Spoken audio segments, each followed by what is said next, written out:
তারেক রহমানকে খুব ভালো লাগে। ভোট মনে করেন আমাদের ভোট হচ্ছে দেশগ্রামে আমার বউ, আমার বাচ্চা কাচ্চা, আমার বাবা মা সবাই দিছে, কিন্তু আমি যাইতে পারিনি। আমার মা মারা গেছে কিছুদিন আগে, আমি কিন্তু ভোট দিতে পারিনি। তখন ভাই আমার মাথাটা ঘুরে গেছে।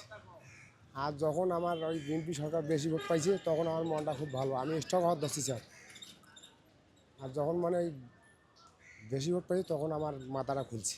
আমারও কোনো চাওয়া পাওয়া নাই, আমরা গরিব মানুষ, দিন আইন না দিন খাই, যাতে আমরা সুন্দর মতন চলতে পারি। আর যেই সরকারই আসো আইসা মনে কর না যে আমরা গরিবের দিকে তো একটু নজর রাখে, যাতে কোনো অত্যাচার না হয়, এতেই আমরা সরকারের কাছে আবেদন। এছাড়া আর আমরা কোনো কিছু না। আল্লাহর রহমত ভালো দেশ আশা করি, যাতে আসছে উনি মনে করেন না যে দেশ আরও উন্নত করতে পারে, করব, এতই যথেষ্ট। আমাদের কাছে আমরা কী প্রত্যাশা করতে পারি, ভালোটাই করতে পারি, কারণ যেভাবে রাষ্ট্র চালা লাগবে সেভাবে চালালে আমরা খুশি। এই জনগণের নিরাপত্তা বা ভালোভাবে চলুক, এইটাই আমরা চাই। নিজের জন্য তো আর কি করবো, আমরা তো গরিব মানুষ, আর কিছু করার যে কোনো একটা ব্যবসা বাণিজ্য করে খাওয়া লাগবে, চলা লাগবে,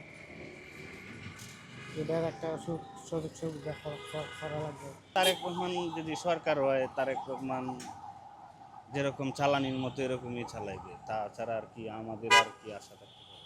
হ্যাঁ, দুর্নীতি চাঁদাবাজ, যদি দুর্নীতি না থাকে তাহলে চাঁদাবাজ থাকবে না, যদি চাঁদাবাজ থাকে তাহলে দুর্নীতিও থাকবে।